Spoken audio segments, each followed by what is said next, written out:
ज्ञान मंथन में आप सभी का हार्दिक अभिनंदन करते हैं। मैं हूं सुबोध और दोस्तों आज के अपने इस वीडियो में हम आपको जानकारी देने वाले हैं भगवत गीता के अध्याय 1 के महात्म्य के बारे में। तो चलिए दोस्तों बिना कोई देरी किए हुए शुरू करते हैं इस वीडियो को। श्री पार्वती जी ने कहा, हे भगवान, आप सब तत्वों के ज्ञाता हैं। आपकी कृपा से मुझे श्री विष्णु संबंधी नाना प्रकार के धर्म सुनने को मिले जो समस्त लोक का उद्धार करने वाले हैं। हे देवादिदेव, अब मैं गीता का महात्म्य सुनना चाहती हूँ जिसका श्रवण करने से श्री हरि की भक्ति बढ़ती है। इस पर भगवान महादेव जी बोले, जिनका श्री विग्रह अलसी के फूल की भांति श्याम वर्ण का है, पृथ्वीराज गरुड़ ही जिनके वाहन हैं, जो अपना महिमा से कभी च्युत नहीं होते तथा शेष नाग की सैया पर शयन करते हैं, उन भगवान महाविष्णु की हम उपासना करते हैं। एक समय की बात है, मूर दैत्य के नाशक भगवान विष्णु शेष नाग के रमणीय आसन पर सुख पूर्वक विराजमान थे। उस समय समस्त लोगों को आनंद देने वाली भगवती लक्ष्मी ने आदर पूर्वक भगवान श्री हरि विष्णु से प्रश्न किया। श्री लक्ष्मी जी ने पूछा, हे भगवान, आप संपूर्ण जगत का पालन करते हुए भी अपने ऐश्वर्य के प्रति उदासीन से होकर जो इस क्षीर सागर में नींद ले रहे हैं, इसका क्या कारण है? तब श्री भगवान बोले, सुमुखी, मैं नींद नहीं लेता हूँ, अपितु तत्व का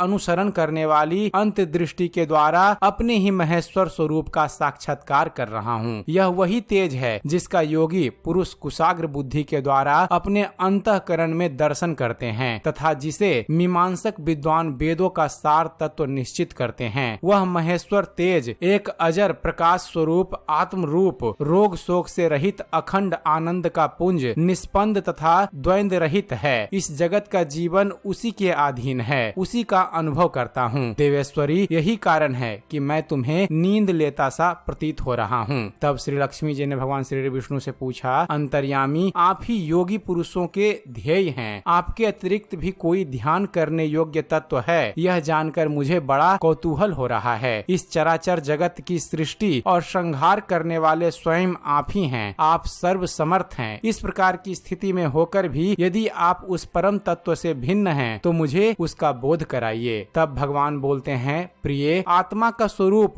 द्वैत और अद्वैत से पृथक भाव और अभाव से मुक्त तथा आदि और अंत से रहित है। शुद्ध ज्ञान के प्रकाश से उपलब्ध होने वाला तथा परमानंद स्वरूप होने के कारण एकमात्र सुंदर है। वही मेरा ईश्वरीय रूप है। आत्मा का एक तत्व ही सबके द्वारा जानने योग्य है। गीता शास्त्र में इसी का प्रतिपादन हुआ है। अमित तेजस्वी भगवान विष्णु के ये वचन सुनकर लक्ष्मी देवी ने शंका उपस्थित करते हुए कहा, हे भगवान, यदि आपका स्वरूप स्वयं परम आनंदमय और मन वाणी की पहुँच से बाहर है तो गीता कैसे उसका बोध कराती है? मेरे इस संदेह का निवारण कीजिए। तब भगवान श्री हरि विष्णु बोलते हैं, हे सुंदरी, सुनो, मैं गीता में अपनी स्थिति का वर्णन करता हूँ। क्रमशः 5 अध्यायों को तुम 5 मुख जानो, 10 अध्यायों को मेरी 10 भुजाएं समझो तथा 1 अध्याय को उदर और 2 अध्यायों को दोनों मेरे चरण कमल जानो। इस प्रकार यह 18 अध्याय अर्थात श्रीमद् भगवत गीता का 18 अध्याय ही बाढ़मयी ईश्वरीय मूर्ति ही समझनी चाहिए। यह ज्ञान मात्र से ही महान पुस्तकों का नाश करने वाली है। जो उत्तम बुद्धि वाला पुरुष गीता के 1 या आधे अध्याय का अथवा 1 आधे या चौथाई श्लोक का भी प्रतिदिन अभ्यास करता है, वह सुशर्मा के समान मुक्त हो जाता है। तब श्री लक्ष्मी जी ने पूछा, हे भगवान, सुशर्मा कौन था, किस जाति का था और किस कारण से उसकी मुक्ति हुई? तब भगवान श्री हरि विष्णु बोलते हैं, हे प्रिय, सुशर्मा बड़ी खोटी बुद्धि का मनुष्य था और पापियों का तो वह शिरोमणि ही था। उसका जन्म वैदिक ज्ञान से शून्य और क्रूरता पूर्ण कर्म करने वाले ब्राह्मणों के कुल में हुआ था। वह न ध्यान करता था, न जप, न होम करता था, न अतिथियों का सत्कार। वह मूढ़ होने के कारण सदा विषयों के सेवन में ही लगा रहता था। हल जोतता था और पत्ते बेचकर जीविका चलाता था। उसे मदिरा पान का व्यसन था तथा वह मांस भी खाया करता था। इस प्रकार उसने अपने जीवन का दीर्घ काल व्यतीत कर दिया। एक दिन बूढ़ बुद्धि सुशर्मा पत्ते लाने के लिए किसी ऋषि की वाटिका में घूम रहा था। इसी बीच काल रूपधारी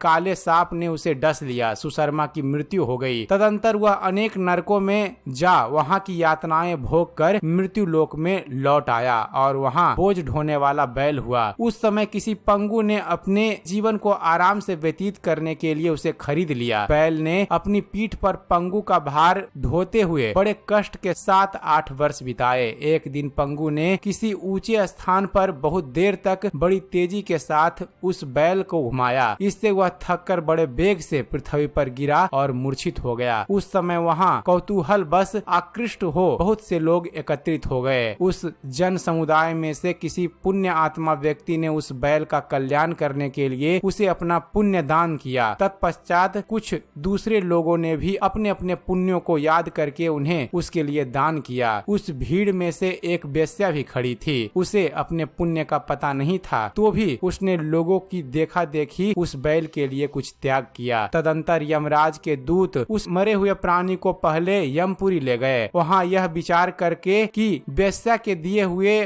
पुण्य से पुण्यवान हो गया है, उसे छोड़ दिया गया। फिर वह भूलोक में आकर उत्तम कुल और शील वाले ब्राह्मणों के घर में उत्पन्न हुआ। उस समय भी उसे अपने पूर्ण जन्म की बातों का स्मरण बना रहा। बहुत दिनों के बाद अपने अज्ञान को दूर करने वाले कल्याण तत्व का जिज्ञासु होकर वह उस वेश्या के पास गया और उसके दान की बात बतलाते हुए उसने पूछा, तुमने कौन सा पुण्य दान किया था? वेश्या ने उत्तर दिया, वह पिंजड़े में बैठा हुआ तोता प्रतिदिन कुछ पढ़ता है, उससे मेरा अंतःकरण पवित्र हो गया है, उसी का पुण्य मैंने तुम्हारे लिए दान किया था। इसके बाद उन दोनों ने तोते से पूछा। तब उस तोते ने अपने पुनर्जन्म का स्मरण करके प्राचीन इतिहास कहना आरंभ किया। तोता बोला, पूर्व जन्म में मैं विद्वान होकर भी विद्वता के अभिमान से मोहित रहता था। मेरा राग द्वेष इतना बढ़ गया था कि मैं गुणवान विद्वानों के प्रति भी ईर्ष्या का भाव रखने लगा। फिर समय अनुसार मेरी मृत्यु हो गई और मैं अनेकों घृणित लोकों में भटकता फिरा। उसके बाद इस लोक में आया। सदगुरु की अत्यंत निंदा करने के कारण तोते के कुल में मेरा जन्म हुआ। पापी होने के कारण छोटी अवस्था में ही मेरे माता पिता से वियोग हो गया।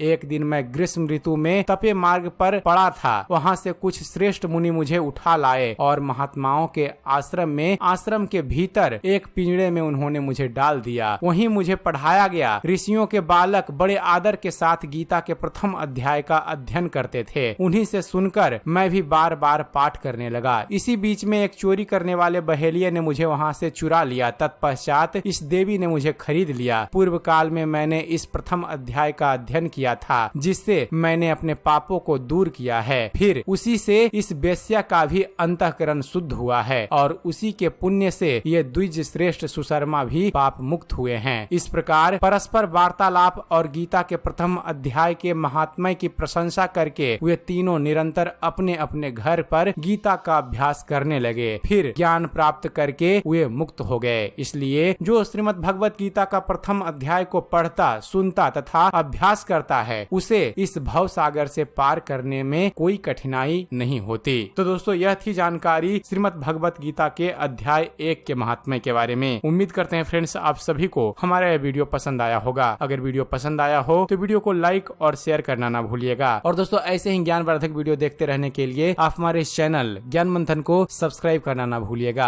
आप हमारे इस चैनल को सब्सक्राइब कीजिए और हम आपके लिए ऐसे ही ज्ञानवर्धक वीडियो लेकर आते रहेंगे। तब तक जुड़े रहिए आप हमारे इस चैनल के साथ और देखते रहिए, जानते रहिए। धन्यवाद। जय हिंद।